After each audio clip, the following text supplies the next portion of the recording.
차가운 공기가 서울의 스카이라인을 지배하는 은성그룹 본사 최상층 회의실은 그야말로 얼음의 왕국이었다. 거대한 통유리창 너머로 도시의 불빛이 보석처럼 반짝였지만 회의실 안의 분위기는 그 어떤 빛도 허락하지 않을 듯 냉혹했다. 긴 마호가니 테이블에 둘러앉은 임원들은 감히 숨소리조차 크게 내지 못한 채 한 남자에게 시선을 고정하고 있었다. 그 남자의 이름은 강지훈 은성그룹의 회장이었다. 완벽하게 재단된 다크네이비 슈트는 그의 넓은 어깨와 단단한 체격을 더욱 돋보이게 했고, 이스의 흐트러짐 없는 머리카락과 날카로운 턱선은 마치 조각상처럼 비현실적인 인상을 주었다.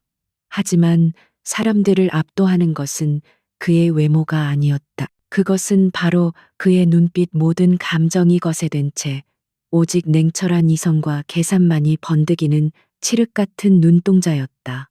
그래서 이게 MA팀이 몇 주 동안 밤새워 만든 최종 보고서라는 건가? 그의 목소리는 낮고 조용했지만 그 안에 담긴 무게감은 회의실의 공기를 찢어밟힐 듯 날카로웠다. 그의 시선이 닿은 곳에는 인수합병팀의 팀장이 땀을 뻘뻘 흘리며 서 있었다. 그는 간신히 목소리를 쥐어짜내 대답했다. 네 회장님, 대상 기업인 아진정밀의 모든 자산과 부채 잠재적 리스크까지 분석한 결과입니다. 강지훈은 말없이 테이블 위에 놓인 두꺼운 보고서를 향해 손가락을 까딱했다. 그의 충실한 비서인 윤 실장이 즉시 보고서를 집어 그에게 건넸다. 그는 보고서를 받는 즉시 읽기 시작하지 않았다. 대신 그는 마치 사냥감을 앞에 둔 맹수처럼 천천히, 그리고 여유롭게 임원들을 한 명씩 훑어보았다. 그 시선에 담긴 것은 평가와 분석 그리고 경고였다. 그는 보고서를 단 몇 분 만에 훑어보았다. 종이가 넘어가는 소리만이 정적을 깨뜨렸다. 그의 손가락이 특정 페이지에서 멈췄다. 아진정밀의 최 사장이 개인적으로 보유한 특허권에 대한 가치 평가가 누락되었군. 이 특허는 회사의 핵심 기술과 직결되어 있는데 이걸 놓쳤다고. 이게 당신들이 말하는 완벽한 분석인가? 그의 지적은 칼날처럼 정확했고 변명의 여지를 주지 않았다. MA 팀장의 얼굴은 새하얗게 질렸다. 그 부분은 최 사장이 양도를 거부하고 있어서 협상의 여지가 없다고 판단했습니다. 그의 목소리는 기어들어 가고 있었다. 강지훈은 피식 웃었다. 그 웃음에는 어떤 온기도 담겨 있지 않았다. 오히려 주변의 온도를 몇 도는 더 떨어뜨리는 듯한 냉소가 서려 있었다. 협상의 여지 윤 실장. 그가 나지막이 부르자 윤 실장이 즉시 한 걸음 앞으로 나섰다. 최 사장의 외아들이 지금 라스베이거스에서 얼마의 도박 빚을 지고 있지. 그의 질문은 전혀 다른 맥락에서 튀어나왔지만 그 의도는 명백했다. 윤 실장은 태블릿을 확인하는 척하며 막힘없이 대답했다. 약 300만 달러입니다, 회장님. 현지 사채업자들에게 쫓기고 있는 것으로 파악됩니다. 회의실의 공기는 이제 완전히 얼어붙었다. 강지훈은 다시 한번 팀장을 바라보았다. 그의 눈에는 경멸의 빛이 어렸다. 협상은 이렇게 하는 거야. 상대방의 목에 칼을 들이대고 그 칼을 거둘지 아니면 더 깊이 찌를지를 내가 결정하게 만드는 것. 가서 최 사장에게 전해. 특허권을 넘기면 아들의 빚을 고려해 보겠다고. 내일 정오까지 답을 가져와. 그의 말은 단순한 지시가 아니라 거역할 수 없는 선고였다. 고려라는 단어에 담긴 의미를 모르는 사람은 아무도 없었다. 그것은 구원일 수도 혹은 더 깊은 파멸일 수도 있었다. 모든 것은 강지훈의 손에 달려 있었다. 그는 자리에서 일어나며 마지막 말을 덧붙였다. 그리고 다시는 이런 아마추어 같은 보고서를 내 책상 위에 올리지 마. 강지훈이 회의실을 떠나자 그를 짓누르던 거대한 압력이 사라진 듯 임원들은 그제야 참았던 숨을 몰아쉬었다. 그들에게 강지훈은 단순한 회장이 아니었다. 그는 전장의 신이었고 패배를 모르는 악마였다. 그의 앞에서는 그 어떤 감상이나 동정도 통하지 않았다. 오직 승리와 복종만이 존재할 뿐이었다. 이것이 바로 재계가 그를 상계의 악마라고 부르는 이유였다. 회장 전용 엘리베이터를 타고 지하 주차장으로 내려가는 동안 강지훈의 얼굴에는 여전히 어떤 감정도 떠오르지 않았다. 방금 전 한 기업의 운명을 결정하고 한 사람의 인생을 벼랑 끝으로 내몬 남자의 얼굴이라고는 믿기지 않을 정도로 평온했다. 윤 실장이 조심스럽게 물었다. 사모님께 바로 가시겠습니까? 저녁 약속이 있다고 들었습니다. 그 순간 강지훈의 눈빛에 아주 미세한 변화가 일어났다. 마치 두꺼운 얼음 밑으로 따뜻한 물이 흐르기 시작하는 것 같은 아주 작지만 분명한 변화였다. 그의 입가에도 힘이 살짝 풀리는 듯 했다. 그래, 서연이가 기다릴 테니 바로 가지. 오늘 저녁은 집에서 먹기로 했어. 그의 목소리 톤은 여전히 낮았지만 아까와는 비교할 수 없을 정도로 부드러운 기운이 감돌았다. 주차장에 대기하고 있던 검은색 세단에 오르자 차는 미끄러지듯 도시의 밤거리를 달리기 시작했다. 차창 밖으로 스쳐 지나가는 화려한 네온 사인과 바쁘게 움직이는 사람들. 그 모든 것이 강지훈과는 아무런 상관이 없는 다른 세상의 풍경처럼 보였다. 그의 머릿속은 이미 다른 생각으로 가득 차 있었다. 오늘 저녁 서연이와 무엇을 먹을까? 그녀의 작업은 잘 되어가고 있을까? 한강이 내려다 보이는 최고급 펜트하우스에 도착했을 때 그는 이미 완벽하게 다른 사람이 되어 있었다. 그는 차에서 내리자마자 넥타이를 느슨하게 풀고 재킷을 벗어 팔에 걸쳤다. 그의 발걸음은 가벼웠고 아까의 위압적인 모습은 온데간데 없이 사라졌다. 현관문 비밀번호를 누르는 그의 손가락 끝에는 설렘마저 묻어나는 듯했다. 집 안으로 들어서자 따뜻한 조명과 은은한 내음이 그를 맞았다. 거실 한가운데에는 그의 아내 한서연이 몰래 앞에 앉아 도자기를 빚고 있었다. 그녀는 세상의 모든 소음으로부터 차단된 자신만의 세계에 깊이 몰입해 있었다. 흙을 만지는 그녀의 손길은 섬세하고 부드러웠고 그 움직임 하나하나에 예술가의 혼이 담겨 있었다. 강지훈은 소리를 내지 않고 조용히 그녀의 뒤로 다가갔다. 그는 아내의 어깨 너머로 아름다운 곡선을 만들어가는 도자기를 한참 동안 바라보았다. 세상의 그 어떤 값비싼 예술품도 지금 이 순간 흙먼지를 뒤집어 쓴 채 집중하고 있는 아내의 모습보다 아름다울 수는 없다고 생각했다.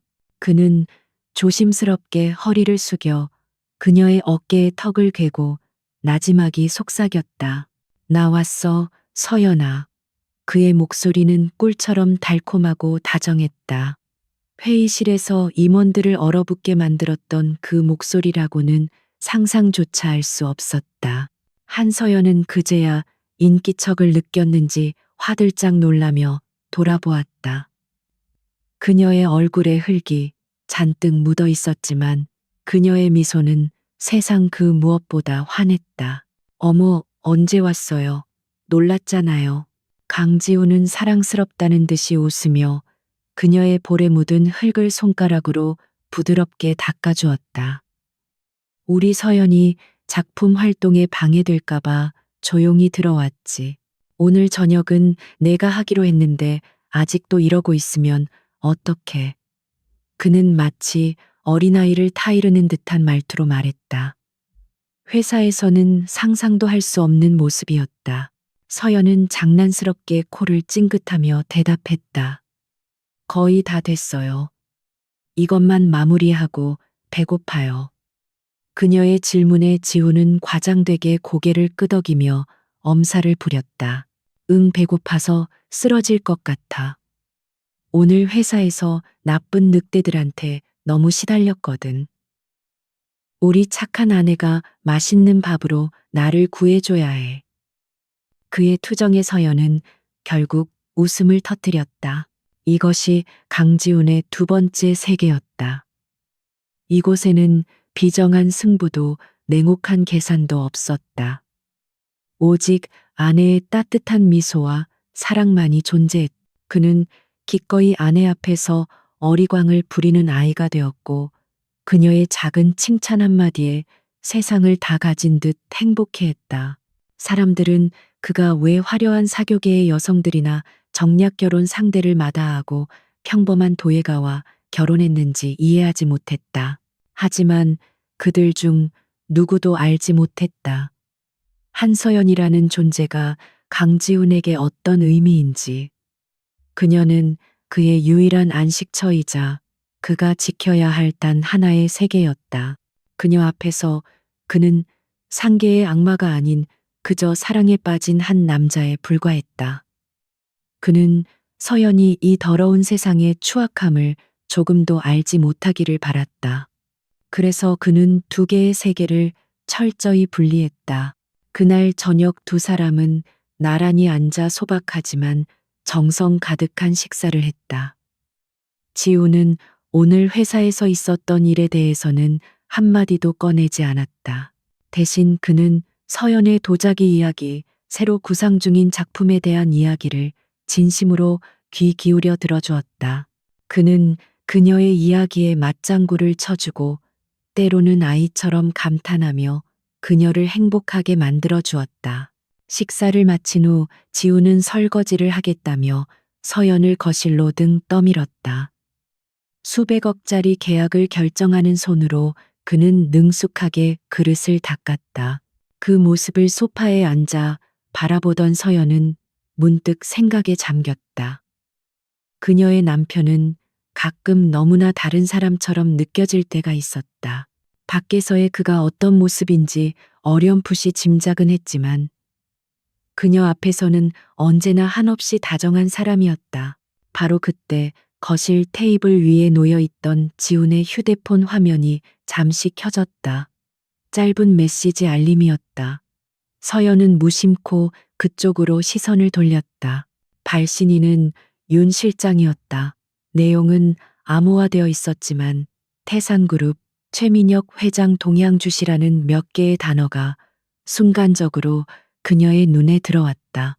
태산그룹은 은성그룹의 가장 큰 경쟁 상대였다. 지훈 씨, 무슨 일 있어요? 서연이 걱정스러운 목소리로 물었다. 설거지를 마치고 나온 지훈은 그녀의 시선이 자신의 휴대폰에 닿아 있는 것을 보고 순간적으로 표정이 굳었다. 하지만 그는 곧바로 부드러운 미소를 지으며 그녀에게 다가왔다. 아니, 아무것도 아니야. 그냥 회사 일 관련해서 스팸 메시지가 온 것뿐이야. 신경 쓰지 마. 그는 자연스럽게 휴대폰을 집어들어 화면을 끈 후 주머니에 넣었다. 그리고는 서연의 옆에 앉아 그녀를 자신의 품에 가볍게 끌어안았다. 피곤하다. 우리 서연이 품에 안겨서 충전 좀 해야겠어. 그는 그녀의 어깨에 얼굴을 묻으며 깊은 숨을 내쉬었다. 서연은 그의 능숙한 화제 전환에 더 이상 묻지 않았지만 마음속에 작은 불안의 씨앗이 싹 트는 것을 느꼈다. 그녀는 알지 못했다. 그 짧은 메시지가 앞으로 자신들의 삶에 얼마나 거대한 폭풍을 몰고 올지에 대한 전조였음을, 그리고 그녀의 다정한 남편이 그녀를 지키기 위해 얼마나 무서운 악마로 변할 수 있는지를. 강지훈은 아내를 품에 안은 채 방금 전 메시지의 내용을 떠올렸다. 최민혁 회장 한서연 씨의 뒷조사 시작.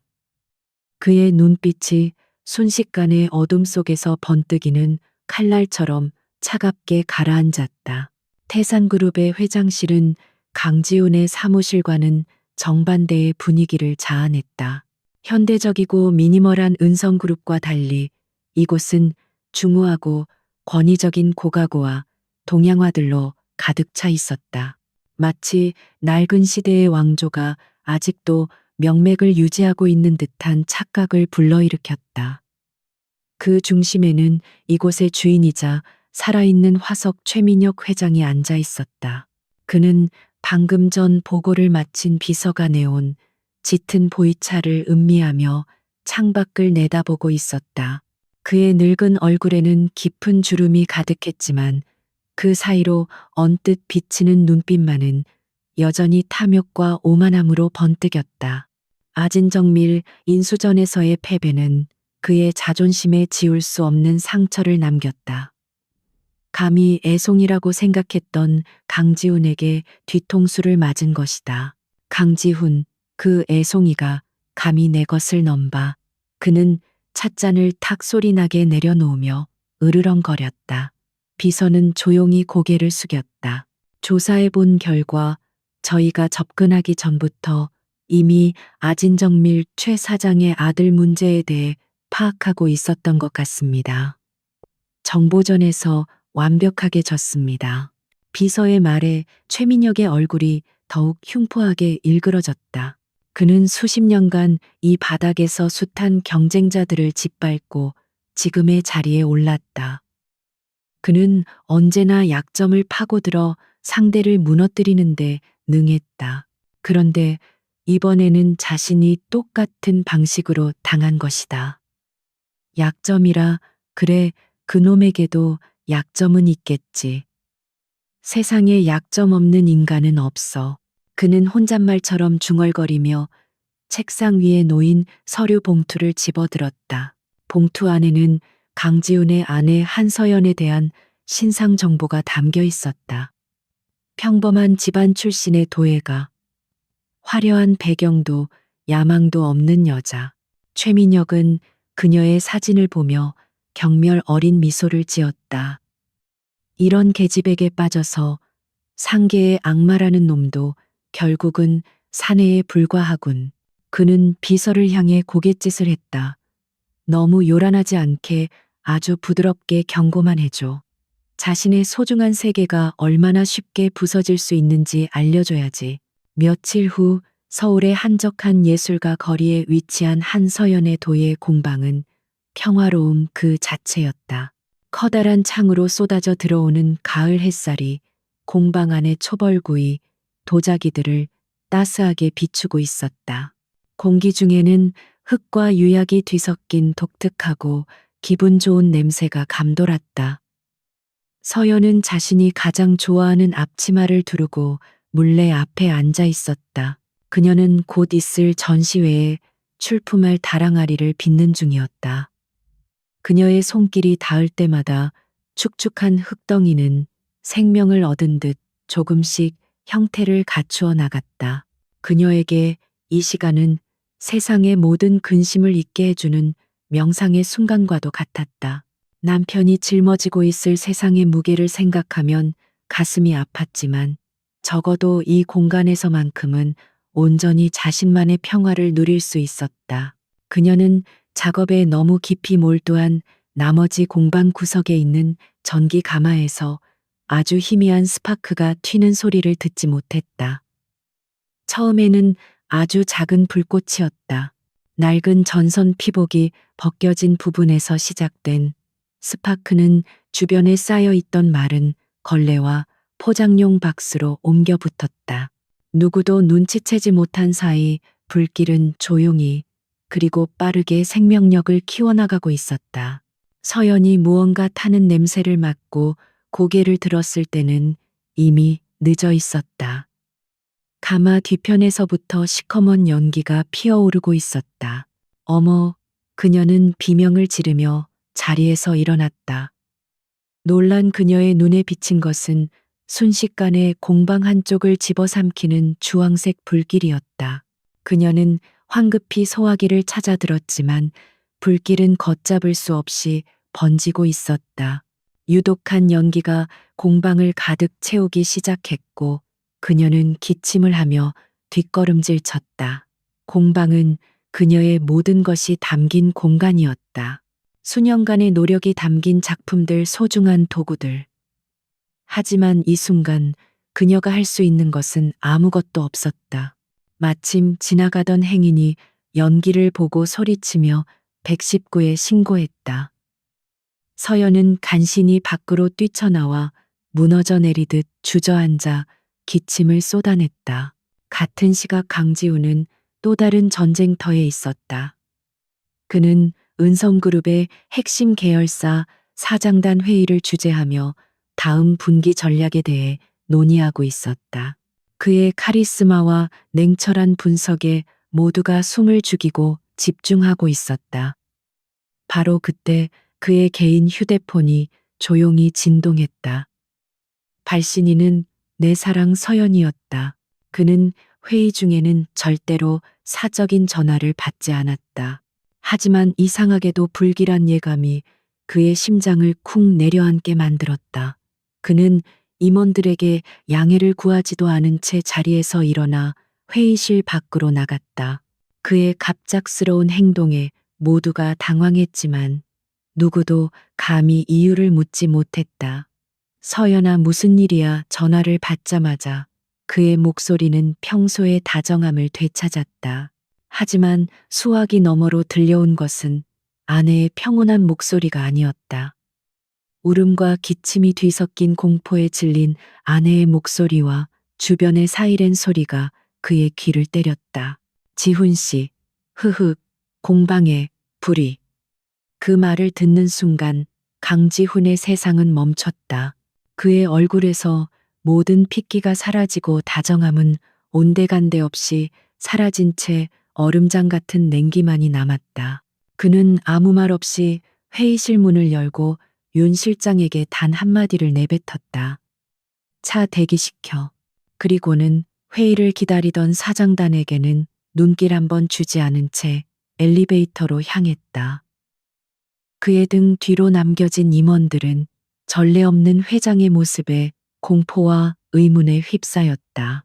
상계의 악마를 저렇게 이성을 잃게 만들 만한 일이 대체 무엇이란 말인가. 공방으로 향하는 차 안에서 강지우는 단 한마디도 하지 않았다. 그의 머릿속은 분노로 들끓고 있었다. 사고, 단순한 화재, 그는 믿지 않았다. 며칠 전 보고받았던 최민혁의 동향과 오늘 아침의 화재, 이것은 결코 우연일 수 없었다. 감히 자신의 세계를 건드린 것이다. 그의 턱 근육이 단단하게 꿈틀거렸고 주먹을 쥔 손등에는 힘줄이 선명하게 돋아났다. 현장에 도착했을 때 불은 소방관들에 의해 거의 진압된 상태였다. 하지만 공방은 검게 그을리고 망가져 처참한 모습이었다. 그리고 그 앞에 담요를 두른 채 구급대원의 부축을 받으며 넋을 잃고 서 있는 한서연이 보였다. 그 모습을 본 순간 지훈의 심장을 옥죄던 분노는 잠시 자취를 감추고 그 자리에는 오직 아내에 대한 안타까움과 사랑만이 남았다. 그는 차에서 내려 한달음에 그녀에게 달려갔다. 서연아, 그의 목소리를 듣고 고개를 든 서연은 결국 참았던 눈물을 터뜨리며 그의 품에 안겼다. 지훈 씨, 무서웠어. 내 작품들 전부. 그녀는 아이처럼 흐느꼈다. 지훈은 그런 그녀를 멀차 가슴에 품고 부드럽게 등을 토닥여 주었다. 그의 따뜻한 체온과 심장박동 소리에 서연은 조금씩 안정을 되찾아갔다. 괜찮아. 다 괜찮아. 당신만 안 다쳤으면 됐어. 작품은 언제든지 다시 만들면 돼. 내가 더 좋은 공방, 더 멋진 가마 사줄게. 응. 그는 세상에서 가장 다정한 목소리로 그녀를 위로했다. 겉으로는 완벽한 남편의 모습이었다. 하지만 그녀의 머리를 쓰다듬는 그의 눈빛은 화재 현장의 잔해들을 날카롭게 훑고 있었다. 그의 눈은 단순한 사고 현장이 아닌 범죄 현장을 분석하고 있었다. 그날 밤 지우는 서연을 펜트하우스로 데려와 안정시킨 후 자신의 서재로 들어갔다. 그는 방문을 잠그고 완벽하게 방음 처리된 방에서 전화를 걸었다. 수화기 너머에서는 그의 사설 정보팀장이자 전직 국정원 요원이었던 고 팀장의 목소리가 들려왔다. 강지훈의 목소리는 낮고 차가웠다. 마치 살얼음판을 걷는 듯 위태로운 냉기가 서려 있었다. 오늘 제 아내의 공방에서 화재가 있었습니다. 단순 사고가 아닐 겁니다. 당장 현장으로 팀을 보내서 잿더미가 되더라도 샅샅이 뒤지세요. 경찰이나 소방서보다 먼저 증거를 찾아내야 합니다. 방화인지 아니면 의도적인 누전인지 사소한 거 하나라도 놓치지 마세요. 그의 지시는 군더더기 없이 간결하고 명확했다. 고 팀장은 지체 없이 대답했다. 알겠습니다, 회장님. 즉시 조치하겠습니다. 강지우는 잠시 침묵하다가 말을 이었다. 그의 목소리는 이전보다 한 톤 더 낮아져 듣는 사람의 등골을 서늘하게 만들었다. 그리고 오늘부터 제 아내에게 그림자 팀을 붙이세요. 제가 모르는 그 어떤 개미 새끼 한 마리도 아내 주변 10m 안에 접근하지 못하게 하세요. 이건 명령입니다. 전화를 끊은 후 강지우는 거대한 통유리창 앞에 서서 서울의 야경을 내려다보았다. 도시의 불빛은 여전히 아름다웠지만 그의 눈에는 그저 먹잇감들이 우글거리는 정글처럼 보일 뿐이었다. 그는 유리에 비친 자신의 얼굴을 보았다. 그곳에는 더 이상 아내 앞에서 웃던 다정한 남편은 없었다. 오직 차가운 분노와 복수심으로 이글거리는 상계의 악마만이 서 있었다. 최민혁, 당신은 건드려서는 안 될 것을 건드렸다. 강지훈의 반격은 소리 없이 하지만 거대한 해일처럼 시작되었다. 그는 은성그룹 본사가 아닌 강남의 한 허름한 오피스 빌딩에 비밀리에 마련된 작전 상황실에서 모든 것을 지휘했다. 이곳은 그의 그림자 부대, 즉 고 팀장을 비롯해 금융법률 해킹 분야의 최고 전문가들로만 구성된 소수 정예팀의 아지트였다. 상황실의 벽면은 태산그룹의 복잡한 지배 구조와 계열사 현황을 보여주는 거대한 스크린으로 가득 차 있었다. 강지우는 팔짱을 낀 채 스크린 앞에 서 있었다. 그의 눈빛은 적진을 꿰뚫어보는 장수의 그것처럼 날카롭고 냉정했다. 그의 입에서 떨어지는 명령 하나하나에 수천억 원의 자금이 움직이고 거대 기업의 운명이 좌우되고 있었다. 태산건설이 다음 주에 만기가 돌아오는 회사채 규모가 얼마나 되지? 그의 질문에 금융분석가가 즉시 키보드를 두드리며 대답했다. 총 3천억 원 규모입니다. 현재 자금 유동성이 좋지 않아 차원 발행을 준비 중인 것으로 보입니다. 강지훈의 입가에 희미한 미소가 걸렸다. 그것은 사냥감의 약점을 발견한 포식자의 미소였다. 좋아. 지금부터 해외 신용평가사들을 통해 태산건설의 부실 자산 문제를 익명으로 흘려 동시에 우리가 관리하는 역의 펀드를 이용해서 태산건설의 주식을 공매도 한다. 목표는 차원 발행을 무산시키는 거야. 돈줄을 막아서 서서히 질식시켜야지. 그의 전략은 교활하고 치명적이었다. 증거를 남기지 않으면서 상대방의 가장 아픈 곳을 정확히 찔렀다. 그의 명령이 떨어지자마자 상황실은 일사불란하게 움직이기 시작했다. 수십 개의 모니터 위로 복잡한 숫자와 그래프들이 쉴 새 없이 오르내렸다. 보이지 않는 전쟁이 시작된 것이다. 최민혁이 아내를 건드린 대가로 강지훈은 그의 제국을 뿌리부터 흔들어 놓을 작정이었다. 그는 자비심 따위는 처음부터 존재하지 않는 남자였다. 작전이 시작된 지 며칠 만에 금융시장에 즉각적인 반응이 나타났다. 태산건설의 주가가 원인 모를 이유로 급락하기 시작했고 신용등급에 대한 부정적인 루머가 월스트리트에서부터 흘러나왔다. 최민혁은 자신의 핵심 계열사가 갑자기 흔들리자 격노했지만 그 배후에 누가 있는지 전혀 감을 잡지 못했다. 마치 보이지 않는 유령과 싸우는 듯한 기분이었다. 이처럼 치열한 전쟁을 치르는 동안 강지우는 집에서 또 다른 종류의 전투를 벌여야 했다. 그는 아내 앞에서 완벽한 남편의 가면을 유지하기 위해 필사적으로 노력했다. 하지만 밤늦게까지 이어지는 비밀 회의와 극심한 스트레스는 그의 얼굴에 짙은 피로의 그림자를 남겼다. 그는 점점 더 자주 늦은 시간에 귀가했다. 그날도 자정이 다 되어서야 그는 펜트하우스에 도착했다. 서연은 소파에 앉아 그를 기다리다가 깜빡 잠이 들어 있었다. 그녀의 무릎 위에는 그가 좋아하는 작가의 소설책이 펼쳐져 있었다. 그는 조용히 다가가 그녀의 어깨에 담요를 덮어주었다. 잠결에 뒤척이던 서연이 눈을 떴다. 지훈 씨, 이제 와요. 그녀의 목소리에는 잠기운과 함께 걱정이 묻어 있었다. 미안, 회의가 길어져서 먼저 자지 그랬어. 그는 피곤한 미소를 지으며 그녀의 머리를 쓰다듬었다. 하지만 서연은 그의 얼굴에 드리워진 짙은 그늘을 놓치지 않았다. 너무 무리하는 거 아니에요. 안색이 안 좋아 보여요. 회사에 무슨 힘든 일이라도 있어요. 그녀의 다정한 질문이 그의 가슴을 찔렀다. 그는 차마 아내의 순수한 눈을 마주보며 거짓말을 할 수가 없었다.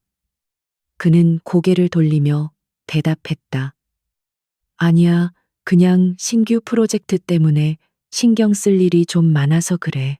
금방 끝날 거야. 그의 대답은 모호했고 이전처럼 다정하게 그녀의 질문에 끝까지 답해주지 않았다. 서연은 그에게서 느껴지는 미묘한 거리감에 마음 한구석이 서늘해지는 것을 느꼈다. 그들의 사이에는 보이지 않는 벽이 생기기 시작했다. 강지우는 아내를 보호하기 위해 비밀을 만들었고 그 비밀은 역설적으로 두 사람의 관계에 균열을 만들고 있었다. 그는 서연과 대화하는 시간을 의도적으로 피하기 시작했다.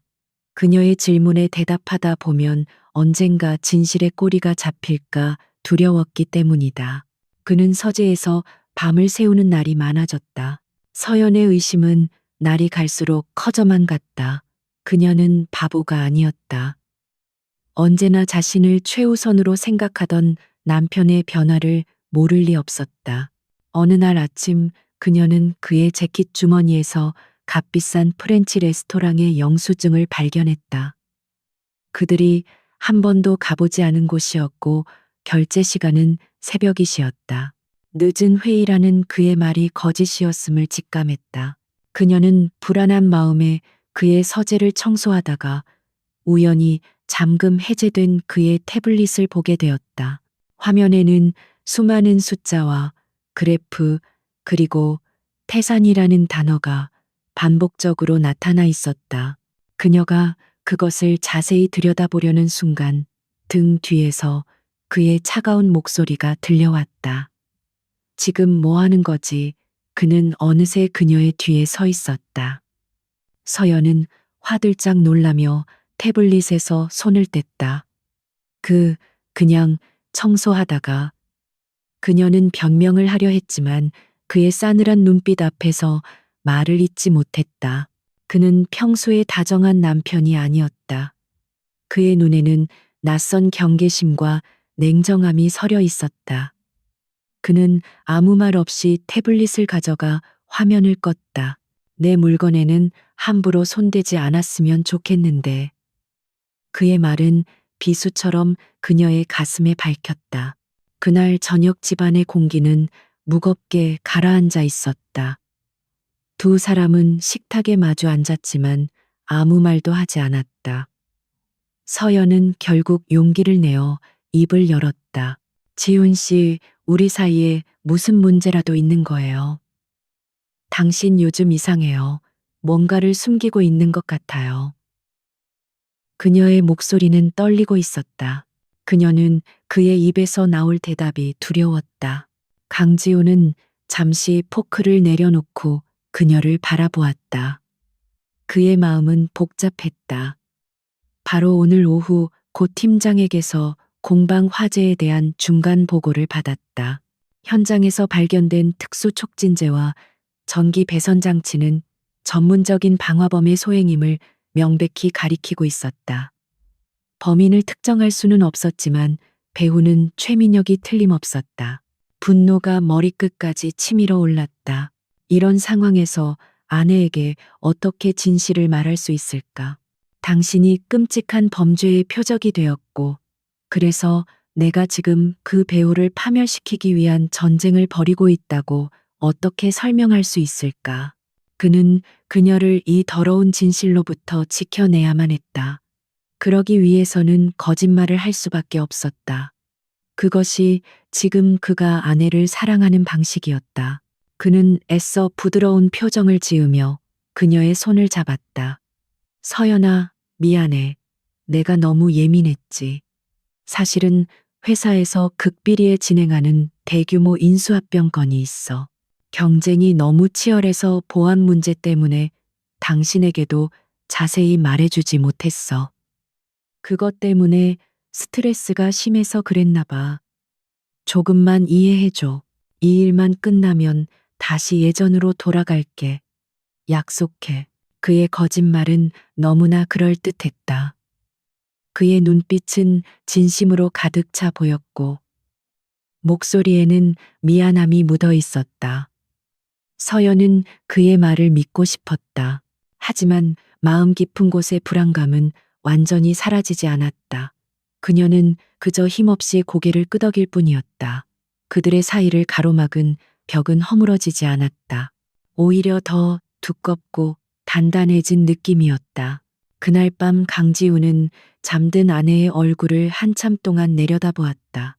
그의 얼굴에는 죄책감과 슬픔이 뒤섞여 있었다. 그는 그녀의 뺨을 부드럽게 쓰다듬으며 나지막이 속삭였다. 조금만 참아줘 서연아. 이 전쟁만 끝나면 내가 모든 걸 제자리로 돌려놓을게. 그의 다짐은 어둠 속에서 조용히 흩어졌다. 그의 비밀스러운 전쟁은 이제 막 본격적인 궤도에 오른 참이었다. 최민혁은 자신의 제국이 보이지 않는 적에 의해 서서히 좀먹어 들어가는 것을 느끼며 이성을 잃어가고 있었다. 태산건설의 자금난은 그룹 전체의 위기로 번질 조짐을 보였고, 다른 계열사들마저 원인 모를 악재에 시달렸다. 그는 강지훈의 소행임을 직감했지만 교묘하게 파고드는 공격에 속수무책으로 당할 뿐이었다. 그의 오랜 경험과 동물적인 감각이 경고하고 있었다. 이대로 가다가는 모든 것을 잃을 수도 있다고. 조급함과 분노에 사로잡힌 그는 결국 가장 비열하고 추악한 카드를 꺼내 들기로 결심했다.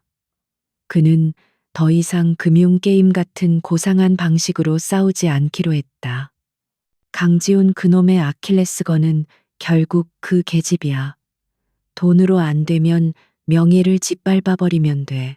한 남자가 자신의 여자가 공개적으로 망신당하는 것을 어떻게 견디는지 한번 보자고.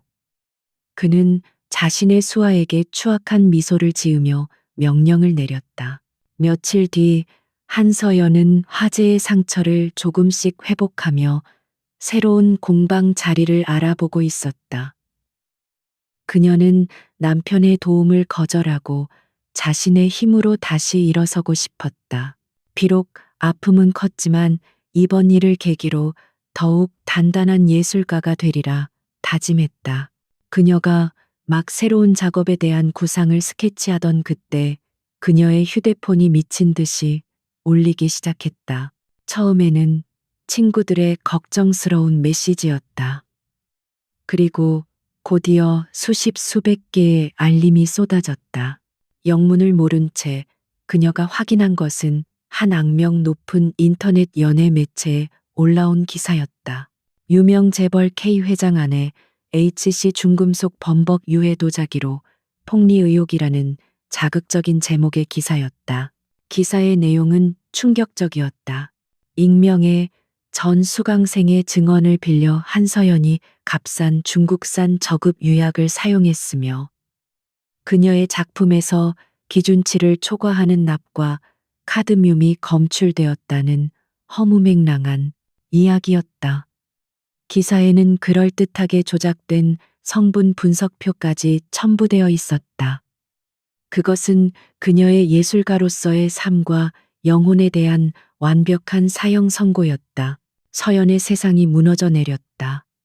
그녀의 작품은 언제나 자연과의 교감, 그리고 인간에 대한 따뜻한 애정을 기반으로 만들어졌다. 그녀에게 도예는 단순한 기술이 아니라 그녀의 정체성이자 철학이었다.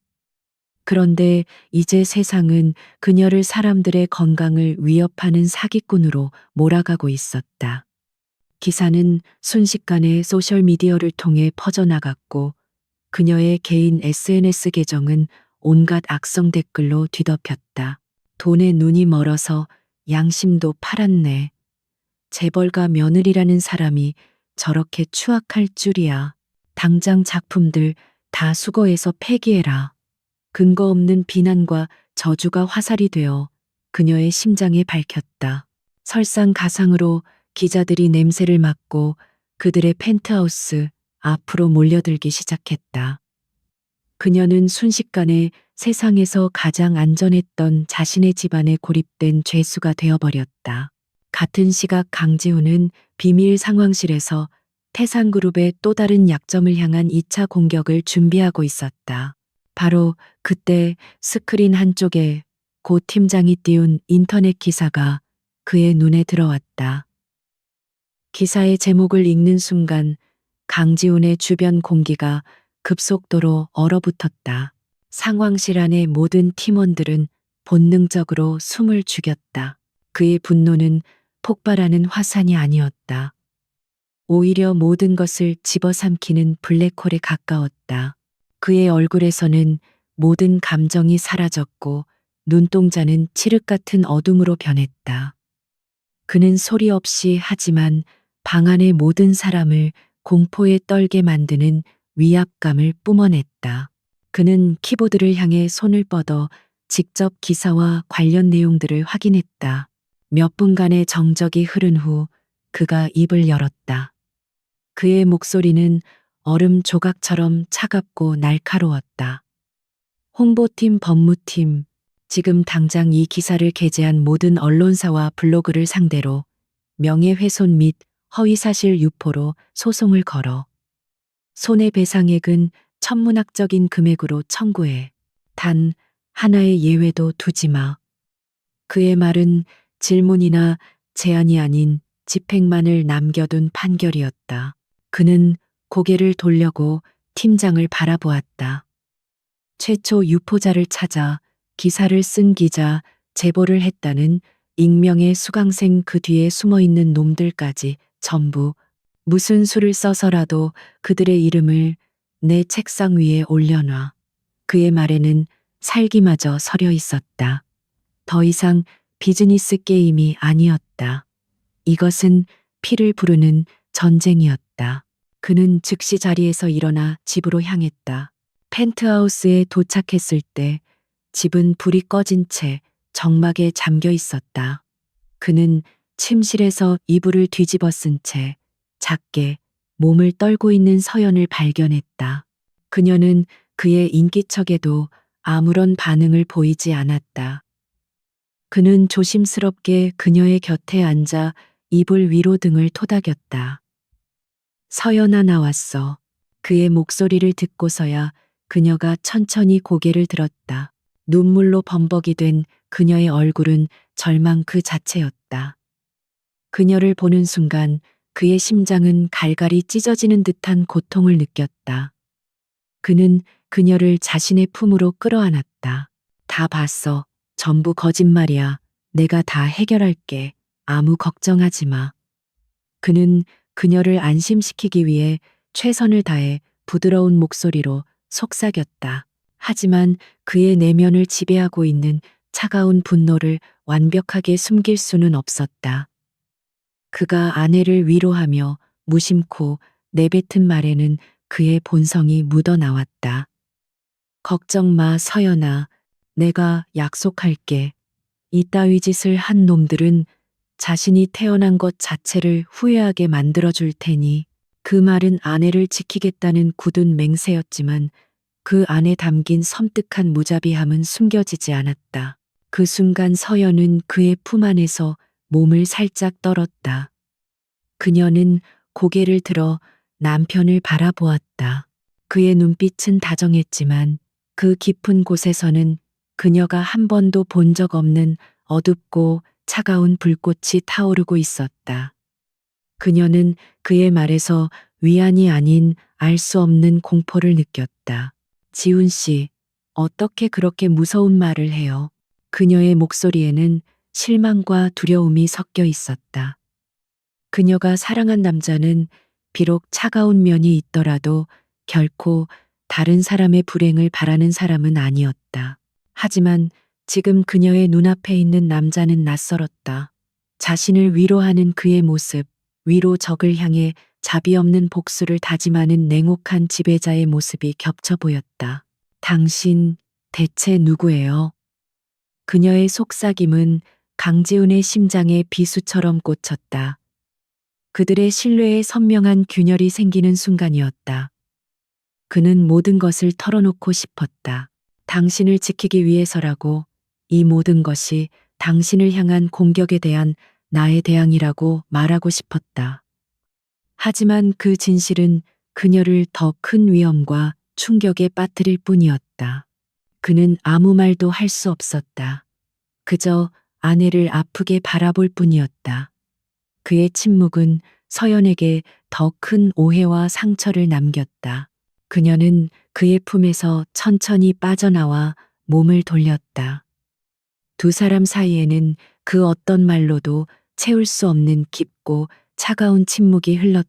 강지우는 외부의 적으로부터 아내를 지켜냈지만 바로 그 과정에서 아내의 마음을 잃어가고 있었다. 아내와의 사이에 놓인 얼음장 같은 침묵은 강지훈의 마음에 남아있던 마지막 한 조각의 망설임마저 태워버렸다. 그는 방어와 소극적인 반격만으로는 이 전쟁을 끝낼 수 없음을 깨달았다. 최민혁이라는 독초는 그 뿌리까지 완전히 뽑아버리지 않으면 언젠가 다시 독을 뿜으며 아내를 위협할 것이 분명했다. 그는 이제 반격이 아닌 완전한 섬멸을 준비하기 시작했다. 비밀 상황실의 분위기는 이전과 완전히 달라져 있었다.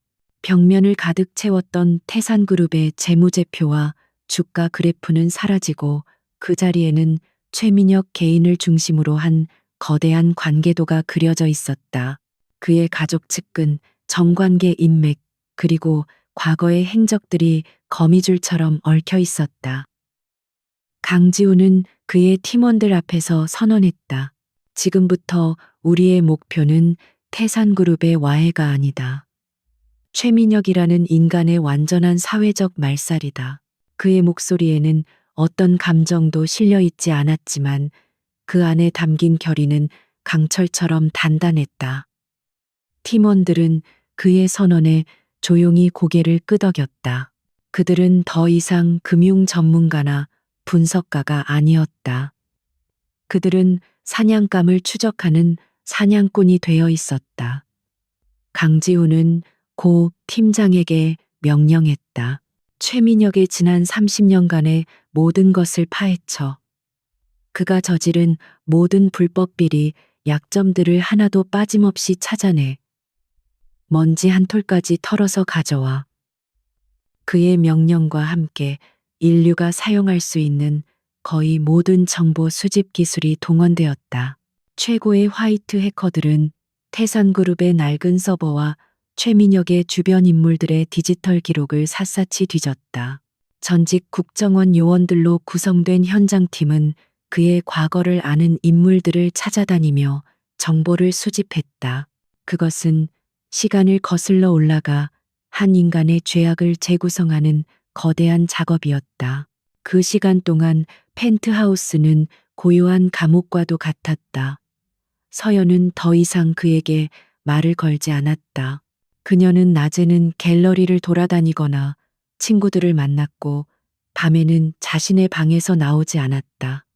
그녀의 눈에는 남편에 대한 사랑 대신 깊은 실망과 불신이 자리 잡고 있었다. 그녀는 그가 무언가 끔찍한 일을 벌이고 있다는 것을 본능적으로 느끼고 있었다. 강지우는 그런 아내의 모습을 멀리서 지켜볼 수밖에 없었다. 그의 가슴은 매 순간 칼로 베이는 듯 아팠지만 그는 멈출 수 없었다. 이 모든 고통의 원인을 제거하기 전까지는 그녀에게 다가갈 자격조차 없다고 생각했다.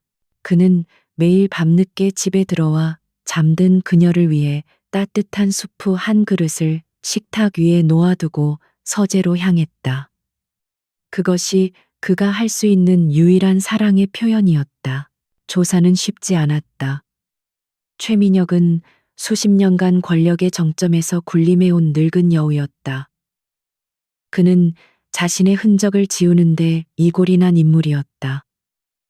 팀은 며칠 동안 밤을 새우며 조사를 이어갔지만 결정적인 증거를 찾지 못하고 있었다.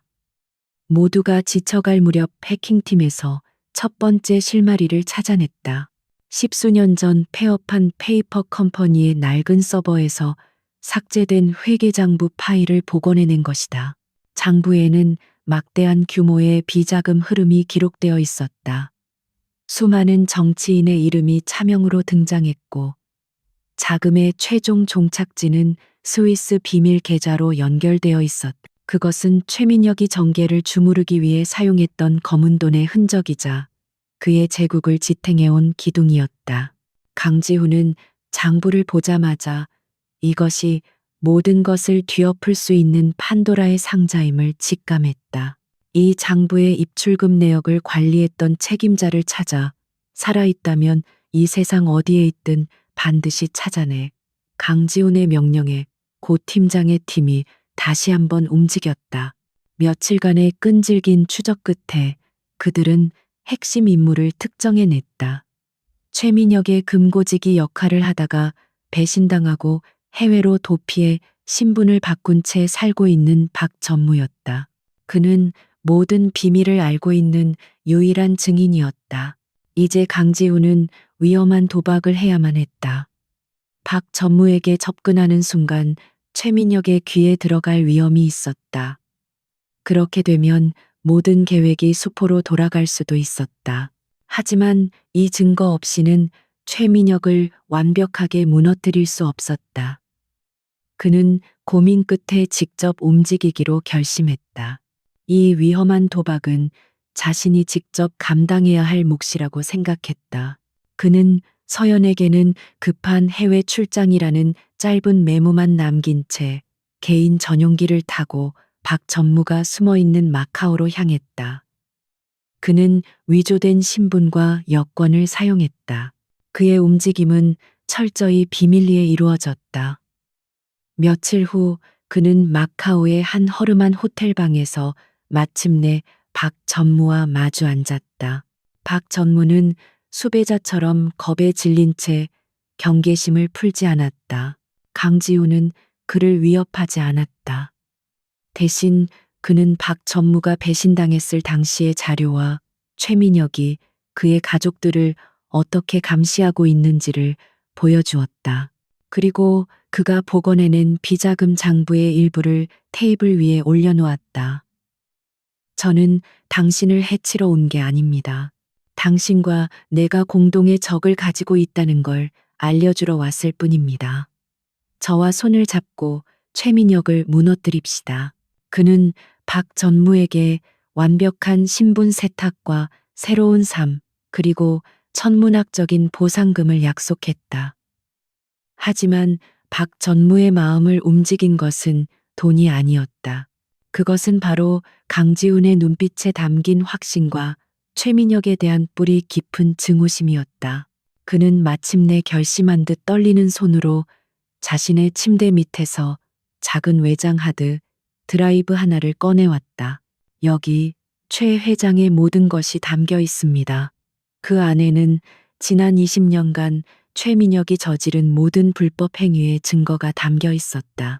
비자금 장부, 원본 뇌물을 주고받는 대화가 담긴 녹음 파일 탈세 증거, 심지어 경쟁자들을 함정에 빠뜨리기 위해 조작했던 사건들의 증거까지.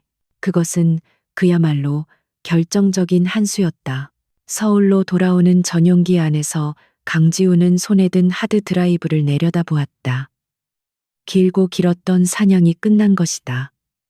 이제 남은 것은 처형뿐이었다.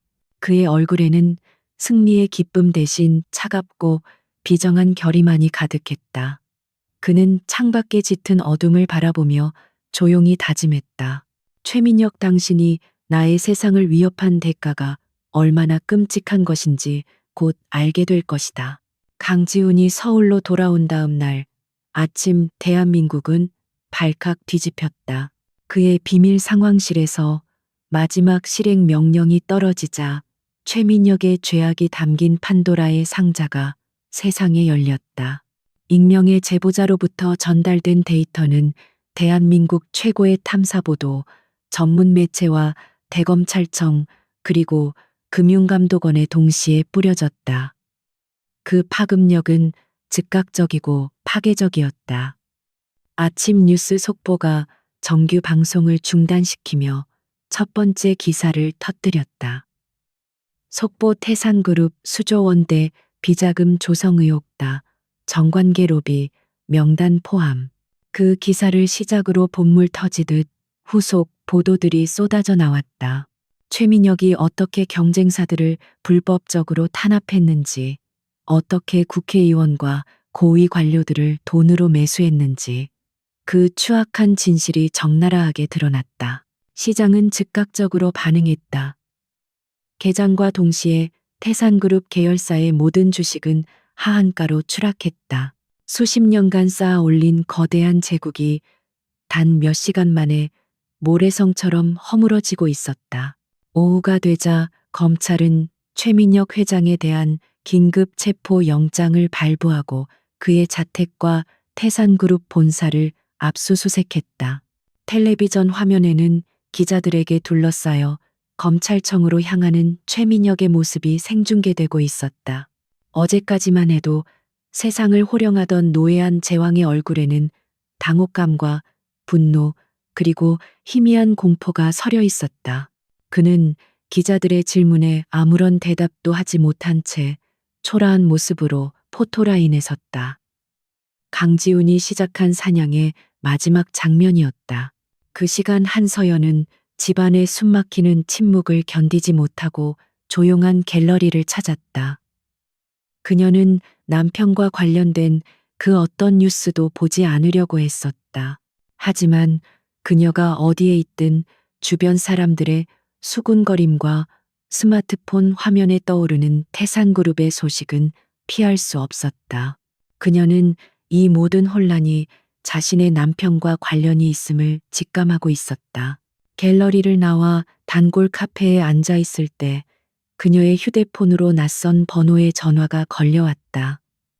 망설이다 전화를 받자 수화기 너머로 익숙하면서도 정중한 목소리가 들려왔다. 사모님, 저은성그룹 비서실장 윤태식입니다.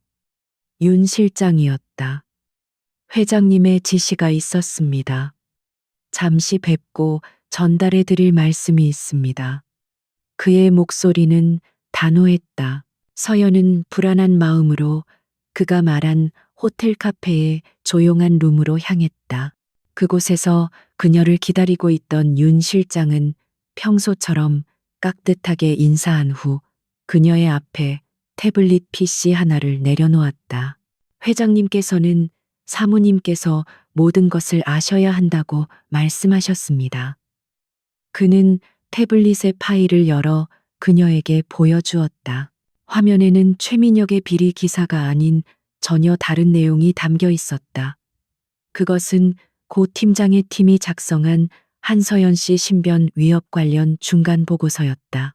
첫 페이지에는 그녀의 공방 화재 현장 사진과 함께 방화추정이라는 굵은 글씨가 적혀 있었다. 그리고 그 아래에는 전문적인 방화범의 소행임을 입증하는 분석 자료들이 첨부되어 있었다. 서연의 심장이 쿵 내려앉았다. 단순한 사고가 아니었다. 그녀는 떨리는 손으로 화면을 넘겼다. 다음 페이지에는 자신을 비방했던 인터넷 기사와 악성 댓글들이 정리되어 있었고, 그 최초 유포자를 추적한 결과 태산그룹의 홍보 대행사와 연결되어 있다는 증거가 나타나 있었다. 모든 것은 의도된 공격이었다. 마지막으로 윤 실장이 보여준 것은 여러 장의 사진이었다. 그녀가 친구와 쇼핑을 하는 모습, 갤러리를 방문하는 모습, 혼자 공원을 산책하는 모습, 그녀의 평범한 일상이 담긴 사진들이었다.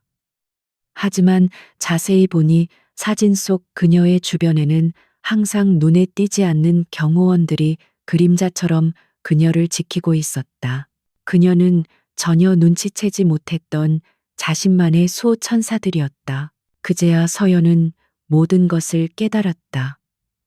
공방의 화제, 인터넷의 마녀 사냥, 그 모든 것이 자신을 노린 공격이었다는 것을, 그리고 남편의 그 알 수 없었던 분노와 냉정한 밤늦은 귀가와 수많은 비밀들. 그것은 배신이 아니라 자신을 지키기 위한 처절한 싸움이었다. 그가 자신에게서 멀어졌던 것은 그녀를 이 추악한 진실로부터 보호하기 위한 유일한 방법이었기 때문이다. 그녀의 눈에서 뜨거운 눈물이 쏟아져 내렸다. 오해에 대한 미안함, 그리고 혼자서 이 모든 것을 감당했을 남편에 대한 안타까움이 한꺼번에 몰려왔다. 그는 상계의 악마가 되어 지옥 같은 전쟁을 치르고 있었지만 그 모든 것은 오직 자신이라는 단 하나의 세계를 지키기 위함이었다. 그녀는 윤 실장에게 아무 말도 하지 못한 채 자리에서 일어나 집으로 향했다. 그날 밤 강지훈은 모든 것을 끝내고 펜트하우스로 돌아왔다. 전쟁은 끝났지만 그의 마음은 승리감 대신 텅 빈 공허함과 무거운 피로감으로 가득했다. 그는 이제 가장 어렵고 중요한 마지막 전투를 치러야 했다. 바로 아내 한서연과 마주하는 것이었다. 그는 거실로 들어섰고 그곳에는 불을 끈 채 소파에 앉아 그를 기다리고 있는 서연이 있었다. 윤 실장에게 다 들었어요. 그녀의 목소리는 놀랍도록 차분했다. 그 차분함이 강지훈의 마음을 더욱 아프게 했다. 그는 어떤 변명도 설명도 하지 않았다. 그저 그녀의 앞에 서서 자신의 모든 방어막을 해제했다. 그의 얼굴에는 처음으로 지독한 피로와 그녀를 잃을지도 모른다는 깊은 두려움이 그대로 드러나 있었다. 그는 천천히 아내에게 다가가 그녀의 앞에 무릎을 꿇었다. 그리고 자신의 과거에 대해 이야기하기 시작했다. 최민혁 같은 자들에게 아버지가 어떻게 회사를 빼앗기고 억울하게 돌아가셨는지, 그 후 복수를 위해 어떻게 스스로를 악마로 만들어야 했는지, 그리고 그런 그의 어두운 세상에 한 줄기 빛처럼 나타나 준 사람이 바로 그녀였다는 것을, 당신을 위협하는 놈들을 보았을 때 내 안에 잠들어 있던 괴물이 깨어났어. 미안해 서연아. 당신을 지키기 위해서는 이것밖에 방법이 없었어. 당신에게만은 보여주고 싶지 않았던 내 가장 추악한 모습을 결국 이렇게 마주하게 해서 정말 미안해. 그의 목소리는 끝내 갈라져 나왔다. 상계의 악마라 불리던 남자, 피도 눈물도 없을 것 같던 그 남자가 아내의 앞에서 무너져 내리고 있었다. 그는 모든 것을 다 가진 제왕이 아니었다. 사랑하는 여자를 잃을까 두려워 그녀에게 용서를 구하는 나약하고 상처 입은 한 아이에 불과했다. 서연은 눈물을 흘리며 자신의 앞에서 무릎 꿇고 있는 부서진 남자를 그저 바라보고 있었다.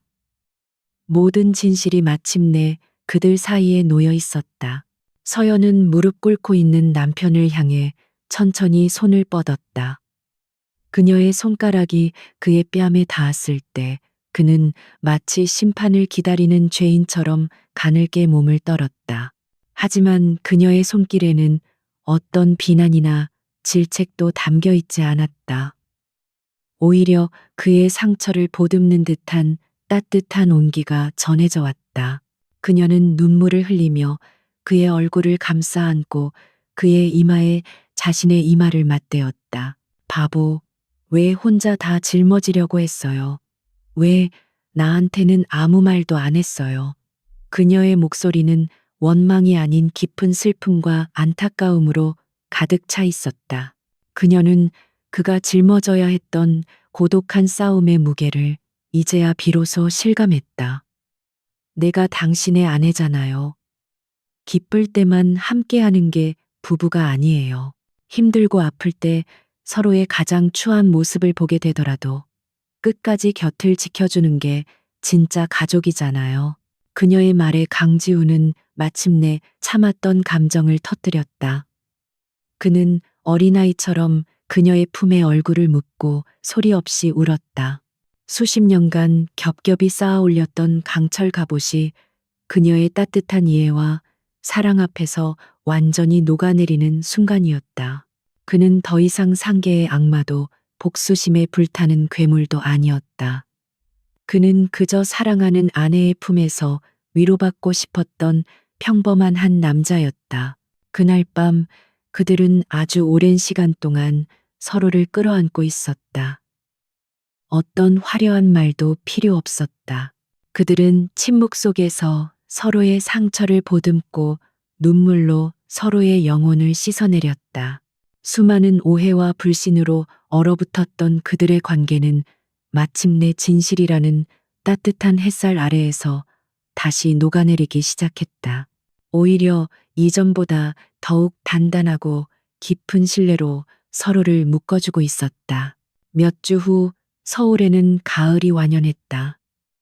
태산그룹의 몰락이라는 거대한 폭풍이 지나간 자리는 언제 그랬냐는 듯 새로운 질서로 채워지고 있었다. 최민혁은 법의 심판을 받아 남은 인생을 감옥에서 보내게 되었고 그의 제국은 역사 속으로 사라졌다. 강지우는 이 모든 과정에서 단 한 번도 전면에 나서지 않았다. 세상은 그저 비리 기업의 자멸로 기억할 뿐 그 배후에 있었던 거대한 전쟁에 대해서는 아무도 알지 못했다. 강지우는 많은 것을 바꾸었다. 그는 더 이상 비밀스러운 작전 상황실을 찾지 않았다.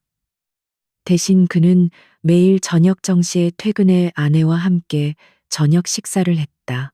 그는 서연을 위해 도시 외곽의 한적한 강변에 햇살이 잘 드는 멋진 부지를 사들였다. 그리고 그곳에 그녀가 꿈에 그리던 완벽한 도의 공방과 갤러리를 지어주었다.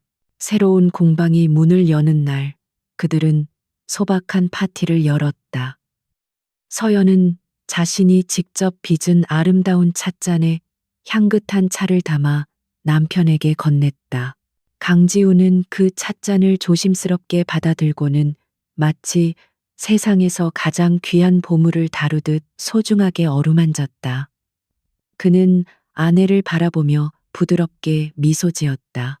그의 눈에는 더 이상 냉혹한 승부사의 빛이 아닌 오직 사랑과 평온함만이 가득했다. 나한테는 이 찻잔이 세상의 그 어떤 트로피보다 더 소중해. 그의 진심 어린 고백에 서연은 행복하게 웃었다. 그녀는 그의 옆에 다가앉아 그의 어깨에 머리를 기댔다. 창밖으로는 가을 햇살이 쏟아져 들어와 새로 구워낸 도자기들을 황금빛으로 물들이고 있었다. 평화로운 오후였다. 그때 강지훈의 휴대폰이 울렸다. 윤 실장의 전화였다. 그는 잠시 미안한 표정을 짓고는 전화를 받았다. 네, 윤 실장. 무슨 일이죠? 수화기 너머로 다급한 목소리가 들려왔다. 새로 인수한 해외 기업에서 긴급한 문제가 발생했다는 보고였다. 순간 강지훈의 표정이 미세하게 굳어졌다. 그의 눈빛에 잠시 과거의 날카로움이 스쳐 지나갔다. 그것을 놓치지 않은 서연이 걱정스러운 눈으로 그를 바라보았다. 강지우는 그녀의 시선을 느끼고는 수화기를 잠시 손으로 막고 그녀를 향해 말했다. 걱정 마. 잠깐만. 그리고 그는 전화기에 대고 났지만 단호한 목소리로 몇 가지 지시를 내렸다. 그의 지시는 여전히 명료하고 정확했으며 문제의 핵심을 꿰뚫고 있었다. 상계의 악마로서의 그의 본능과 능력은 사라지지 않은 것이다. 하지만 전화를 끄는 그는 이전과 달랐다. 그는 곧바로 날카로운 표정을 지우고 다시 세상에서 가장 다정한 남편의 얼굴로 돌아왔다. 그는 서연의 손을 꼭 잡으며 말했다. 미안, 잠깐 회사 일 때문에 이제 다 끝났어. 오늘 오후는 온전히 당신 거야. 그는 더 이상 일과 삶의 경계에서 혼란스러워하지 않았다. 서연은 그의 변화를 보며 조용히 미소 지었다. 그녀는 이제 알았다. 그의 안에 있는 악마는 사라진 것이 아니었다. 그것은 그의 일부였고 그가 살아온 치열한 삶의 증거였다. 중요한 것은 그 악마를 다스리는 것이 그의 차가운 이성이 아니라 바로 자신을 향한 사랑이라는 사실이었다. 그는 오직 그녀를 지키기 위해서만 발톱을 드러낼 것이고 그녀의 앞에서는 언제나 순한 양이 될 것이다.